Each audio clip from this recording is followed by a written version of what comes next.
sampah tidak lagi berserakan di pinggir-pinggir jalan, tidak lagi menumpuk di tepian sungai, dan tidak lagi menggunung di depo-depo. Sebuah perubahan wajah kota Yogyakarta yang telah lama ditunggu-tunggu oleh banyak warga masyarakat. Sebuah harapan besar atas janji-janji dari pasangan Wali Kota dan Wakil Wali Kota Yogyakarta, Hasto Wardoyo dan Wawan Harmawan, dalam 100 hari kerja pertama mereka dalam memimpin kota Yogyakarta. Tentu, 100 hari bukanlah waktu yang panjang. Mungkinkah Yogyakarta mampu membebaskan diri dari masalah tumpukan sampah yang telah sekian lama membelenggu dan hampir tak kunjung menemukan solusi jitu? Dulu sebelum Pak Wali Kota itu menjabat, itu sampah kita bisa menumpuk dan sampah tidak bisa terkondisikan. Setelah Pak Wali Kota itu dilantik, ya alhamdulillah depo-depo yang nggak cuma di THR, depo semua aja sudah terkondisikan dan alhamdulillah bersih semua. Sekarang sampah yang liar tuh sudah berkurang agak banyak, Mas. Kalau waktu dulu kan kita membuangnya juga susah, yang buang kan sembarangan aja, ada di taman, di selokan, di tempat kosong.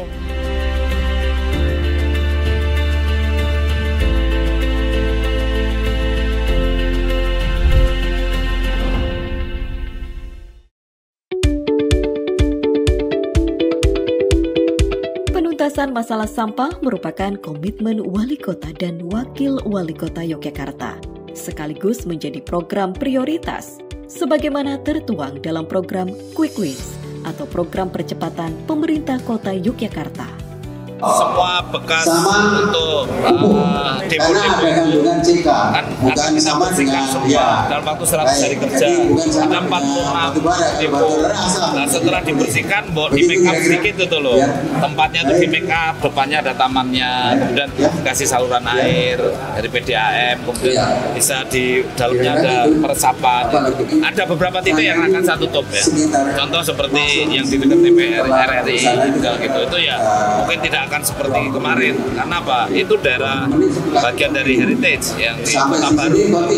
Ada beberapa seperti di stasiun Lebu yang apa itu kan tidak kayogi lah, tidak pantas lah kalau di situ orang turun dari kereta terus melihat sampah gitu kan. Nah, saya kira tidak pas lah di situ untuk depo. Juga saya akan alihkan itu atau akan saya bersihkan terus tidak menjadi depo.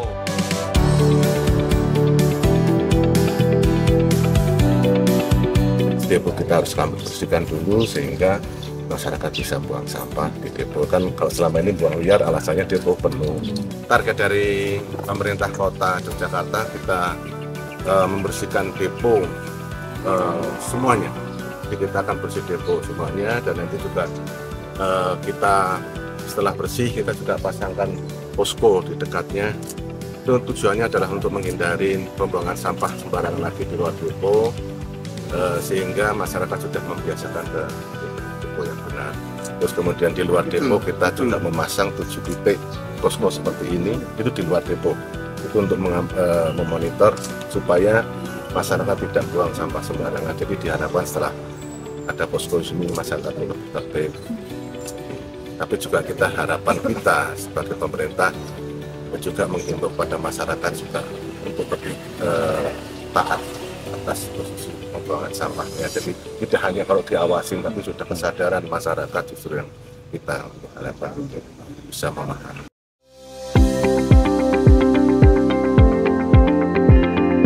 Keseriusan ini telah diwujudkan melalui berbagai langkah cepat serta dukungan kebijakan strategis dalam mendukung Yogyakarta bersih dari tumpukan sampah.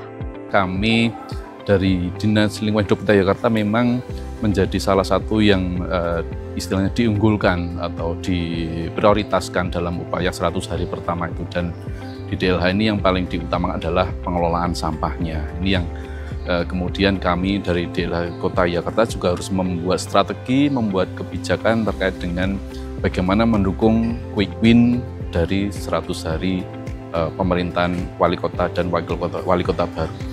Nah, dalam hal persampahan, memang setelah penutupan TPA Piungan, maka prioritas utama yang kita lakukan adalah bagaimana mengelola sampah itu bisa diselesaikan sendiri oleh pemerintah Kota Jakarta. Memang ada banyak kendala, namun kami berusaha semaksimal mungkin bahwa tanpa TPA Piungan kami bisa berupaya secara maksimal dengan unit-unit pengolahan sampah yang sampai saat ini sudah beroperasi secara penuh. Meskipun ada beberapa lokasi unit pengolahan itu memang belum bisa dikatakan 100%, tapi kami berupaya secara maksimal untuk bisa mengolah sampah dengan unit pengolahan tadi. Pengolahan sampah dari hulu sampai hilir ini adalah menjadi tanggung jawab kita bersama. Bukan hanya pemerintah, tapi juga seluruh masyarakat. Bagaimana nantinya di tingkat hulunya, bahwa kita sudah membuat 2 gerakan di awal, yaitu gerakan Zero Sampah Anorganik dan gerakan Organikan Jogja, itu sebagai embrio awal untuk bagaimana masyarakat itu bisa optimal dalam mengolah sampah di tingkat hulu. Kemudian di tengahnya kami mengupayakan bahwa nantinya depo itu bisa mengolah sampah secara pemilahan oleh teman-teman kami yang ada di depo sampah, dan di hilirnya adalah nanti pemusnahan sampah menggunakan teknologi incinerator atau teknologi thermal. Di awal pemerintahan Pak Hasto Wardoyo dan Pak Wawan Harmawan, memang seluruh depo kami penuh sebagai tempat penyimpanan sampah karena memang kami tidak ada lokasi lagi membuang sampah seperti yang kemarin kita bisa membuang ke TPA Piungan misalnya.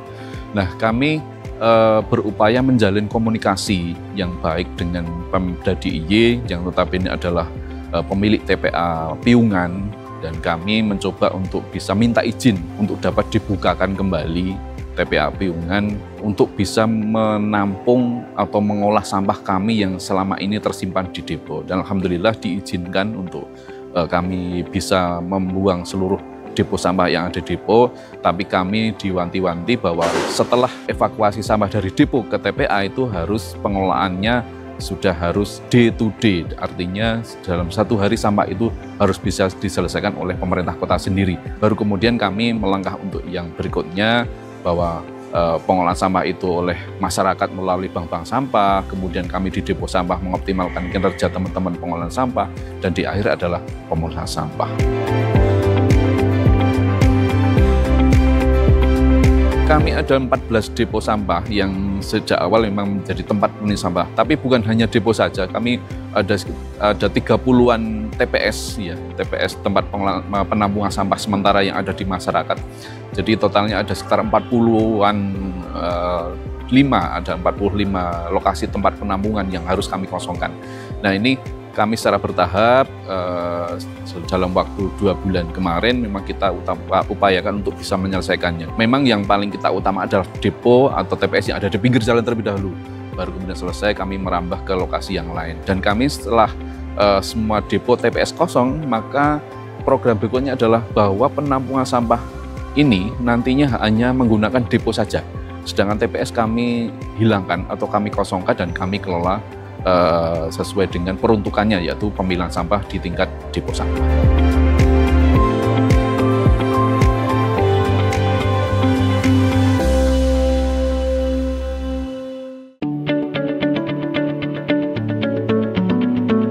Langkah terobosan untuk mengosongkan dan menata ulang seluruh depo sampah terus digencarkan. Untuk memperkuat dampak upaya tersebut, berbagai pemetaan dan optimalisasi manajemen serta kesiapan daya dukung pengelolaan sampah juga terus dilakukan, baik dari sisi manajemen transporter, unit pengelolaan sampah, maupun dari sisi penegakan perda dan penanganan sampah berbasis kelurahan.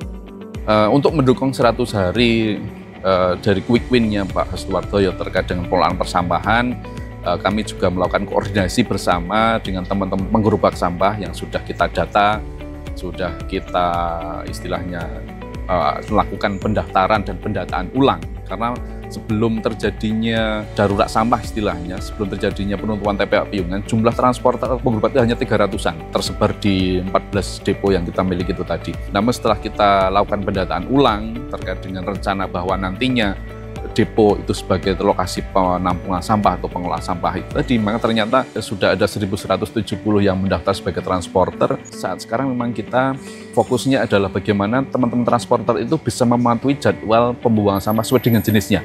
Jadi hari Senin itu anorganik, Selasa organik. Kemudian hari Rabu kita liburkan karena memang untuk proses pembersihan depo. Kemudian hari Kamis itu nanti organik, Jumat anorganik, kemudian Sabtu organik lagi. Nah, ini mencoba bahwa teman-teman yang penggerobak itu kita maksimalkan dalam upaya edukasi kepada masyarakat. Jadi mereka bukan hanya sekedar ngangkut sampah kepada masyarakat saja, tapi juga nantinya bisa memberikan edukasi kepada masyarakat bahwa hari Senin itu yang diangkut hanya anorganik. Hal seperti itu yang kita upayakan untuk kita edukasikan, kita sosialisasikan kepada teman-teman penggerobak. Jadi peran mereka akan kita optimalkan sesuai dengan kapasitas mereka masing-masing, peran untuk bisa mengolah sampah dan tanggung jawab sampah itu berasal dari warga sampai dengan di depo sampah. Jadi untuk teman-teman penggerobak secara mandiri itu mereka bisa menyiapkan sendiri, dan kami tidak mengunci jenis apa, namun kami tidak mengizinkan armada yang beroda 4 karena memang ini istilahnya untuk kerakyatan, aktivitas usaha untuk kerakyatan. Jadi kami hanya mentolerir jenis kendaraan yang dipakai untuk mengangkut sampah adalah gerobak sampah, motor roda 3, kemudian motor roda 2 yang dilengkapi dengan pengangkut sampah berupa bronjong atau apa. Ini istilahnya hanya untuk mengangkut sampah yang dari rumah saja. Sedangkan untuk yang mobil atau pickup itu kami tidak mengizinkan untuk di situ. Kami mengoptimalkan secara ekonomi kerakyatan kepada masyarakat, bagaimana transporter itu sebagai jembatan antara warga kepada depo sampah, tapi juga kami mengoptimalkan bagaimana ekonomi itu bisa berputar dari teman-teman penggerobak itu tadi. Untuk transporter ini kami membagi di 14 depo sesuai dengan yang kita miliki saat sekarang. Jadi 14 depo ini masing-masing depo ada yang jumlahnya 60 penggerobak, ada yang bahkan mungkin ada 100 penggerobak juga ada yang di wilayah Karang dan di wilayah Pringgokusuman itu ada. Tentang koordinasi kami di Dekla mengumpulkan, kemudian kami juga memberikan edukasi, memberikan sosialisasi, namun kami juga bekerja sama dengan pemerintah wilayah atau lurah setempat itu tadi terkait dengan bagaimana pelayanan kepada warga. Untuk manajemen di unit pengolahan, kami memang menyesuaikan yang sudah ada saat sekarang, bahwa di awal konsep kami di unit pengolahan di Kranon, di Nitian maupun di Karangmiri adalah berkonsep menjadi produk RJF. Itu memang konsep sejak awal seperti itu.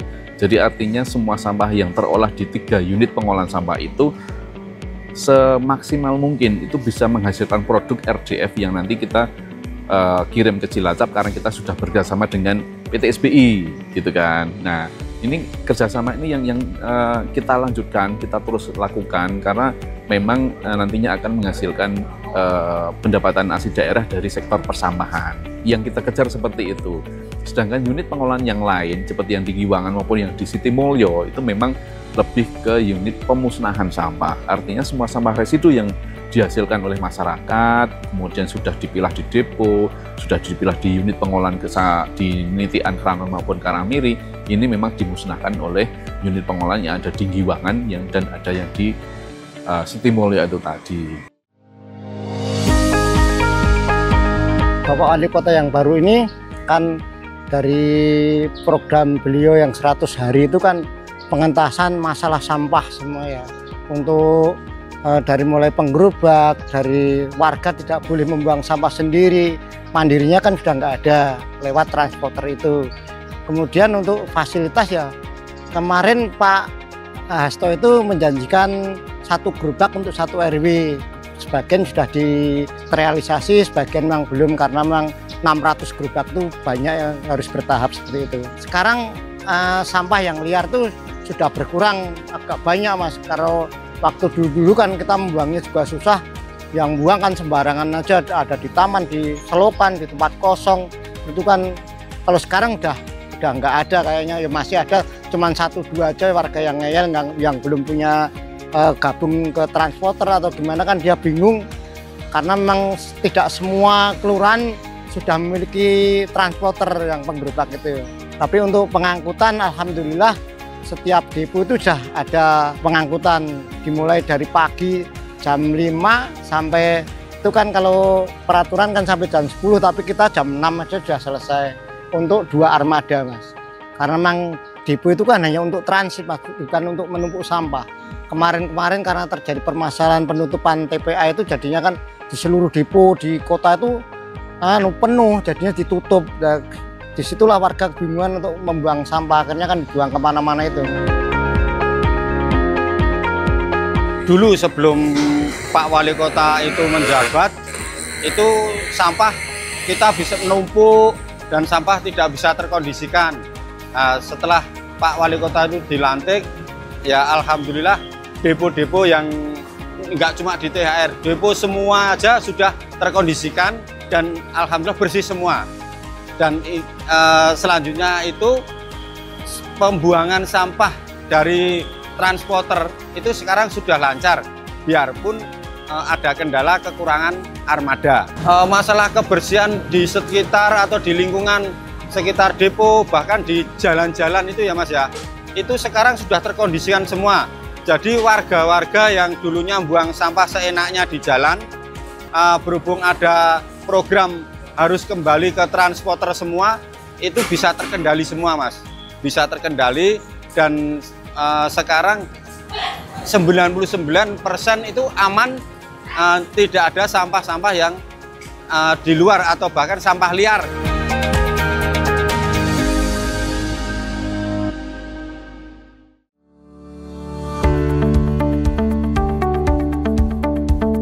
Sudah barang tentu, harapan warga kota Yogyakarta untuk dapat terbebas dari masalah sampah jangan sampai hanya menjadi isapan jempol belaka. Meskipun pula berbagai tantangan dan kendala masih menyisakan banyak pekerjaan yang harus secepatnya pula diselesaikan. Tantangan yang paling mendasar untuk pemerintah kota Jakarta terkait dengan persampahan memang yang paling utama adalah lahan. Jadi yang namanya persampahan, pola sampah itu bukan hanya sekedar kita mengolah sampah dari rumah tangga, kemudian kita olah jadi ini, jadi itu. Di kota ini kan sangat terbatas terkait dengan lahan untuk pengolahan bukan hanya sekedar sampah rumah tangga, tapi sampah spesifik itu harus dipikirkan juga. Jadi kalau sampah rumah tangga itu memang jenisnya adalah misalnya terkait residu, misalnya popok atau yang lain, kemudian hanya kemudian sisa makanan, hanya daun-daun, itu masih bisa kita kelola, dengan unit-unit pengolahan yang kita miliki gitu ya. Tapi kita masih banyak juga sampah spesifik yang harus kita selesaikan. Sampah spesifik misalnya seperti jenis kain, jenis ban mobil atau ban motor, kemudian bongkaran rumah itu juga termasuk PR berat pemerintah kota Jakarta. Sekali lagi, pengolahan sampah itu bukan hanya sekedar sampah rumah tangga, tapi berbagai jenis sampah itu juga menjadi tanggung jawab pemerintah kota Jakarta. Nah, maka dari itu sejak awal kita mengkampanyekan kepada masyarakat. Dulu di tahun 2023 dengan kita kampanye zero sampah anorganik, dengan sampah rumah tangga itu harus bisa diselesaikan dengan bank sampah.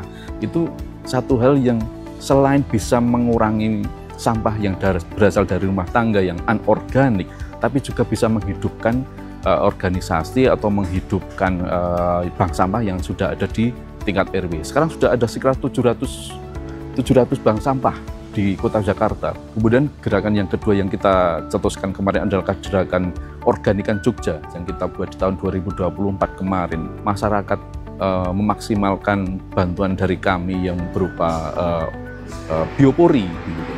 Semua sampah organik sisa makanan, semua sampah organik daun-daunan itu bisa diolah oleh masyarakat sendiri. Peran serta masyarakat yang sangat kita harapkan bisa menjadi hal yang bisa menyelesaikan permasalahan sampah di kota Yogyakarta tadi. Namun kami juga menyadari bahwa keberhasilan sebuah pengolahan sampah secara umum itu memang tidak lebih dari 80% keberhasilannya. Itu kami menyadari itu. Maka kami juga menyiapkan teknologi-teknologi.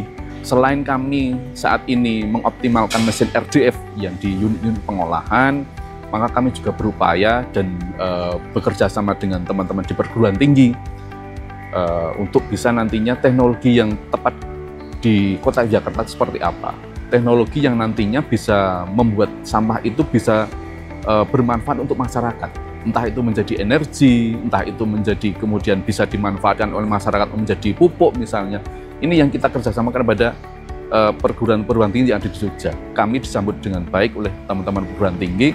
Kita bekerja sama, kita mulai untuk istilahnya membuat skenario terkait dengan nantinya energi atau sumber daya yang bisa dihasilkan dari sampah itu apa, dan kita sumbangsikan kepada masyarakat.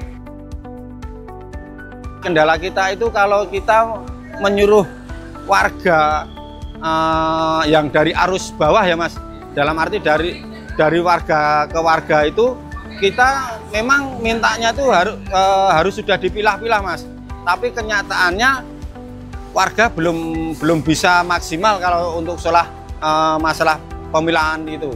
Jadi saya minta dari Pemkot atau DLH bisa sosialisasi lagi ke setiap kelurahan, bahkan dihadirkan RT dan warga. Jadi warga biar tahu, bahkan warga biar sadar diri. Oh ya, kalau sampah dipilah-pilah itu bisa mengurangi volume sampah yang ada di depo, bahkan yang dibuang itu bisa lebih sedikit. Saya minta tolong kalau bisa sampah depo itu harus bersih semua. Masalah kekurangan armada harus segera dikondisikan. Karena apa? Nanti kalau sampai depo itu ada penumpukan sampah, otomatis nanti depo penuh lagi seperti dulu lagi. Ini juga sudah baik, Pemkot sudah memberikan fasilitas armada itu biarpun 2 sampai 3 armada, cuma kan kita masih kurang, seharusnya 4. Nah itu harapan saya, semoga ya cepat ditanggulangi lagi atau bahkan diberi lagi armada yang selanjutnya. Apapun yang kebutuhan di depo harus tersedia. Kita sama warga itu, marilah kita yang pertama itu mengikuti program atau anjuran dari pemerintah kota untuk memilah-milah sampah dan sebagainya. Karena memang untuk membangun kesadaran memilah-milah sampah itu masih agak rendah di warga, khususnya mereka yang agak sibuk, mungkin nggak sempat seperti itu. Tapi ya kembali ke kita sendiri, kalau kita memulai dari sendiri, ayo kita sadar lingkungan, sadar terhadap sampah kita sendiri, itu tanggung jawab kita ya. Pasti semua nanti akan berjalan walaupun agak lamban, tapi nanti akhirnya juga mau nggak mau harus seperti itu Mas. Karena memang programnya harus ada pilah-pilah itu sejak dulu sebelum Pak Hasto jadi pemimpin di Kota Jogja. Itu memang sudah ada program, bermacam-macam program dari DLH, tapi kan belum berjalan seperti apa yang kita harapkan Mas, masih seperti itu. Mari kita sebagai warga untuk sadar lingkungan agar Kota Jogja ini menjadi kota yang benar-benar nyaman, istimewa, tidak seperti dulu ada tagline yang Jogja itu istimewa sampahnya, seperti itu.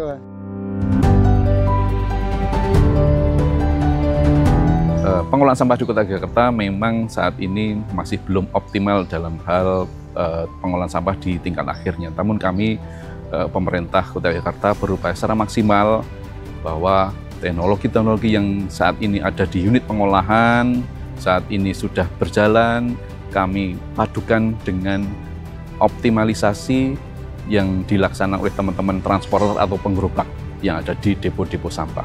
Mudah-mudahan edukasi yang kami laksanakan kepada masyarakat dengan mengoptimalkan peran bank sampah, mengoptimalkan peran dunia pendidikan, mengoptimalkan teman-teman di instansi, baik pemerintah vertikal maupun yang ada di daerah, kami berupaya pengolahan sampah sejak dari hulu, pengolahan sampah sejak yang timbul dari masyarakat itu bisa ditekan dengan melakukan pemilahan sesuai dengan jenisnya. Dan sekali lagi kami berharap nantinya masyarakat akan selalu mendukung penuh, akan melaksanakan pemilahan ini sehingga nantinya pengolahan sampah di tingkat akhir ini menjadi lebih mudah dan lebih bermanfaat kepada masyarakat secara umum dan bisa menyelamatkan bumi ini dari bahaya pengolahan sampah yang tidak baik.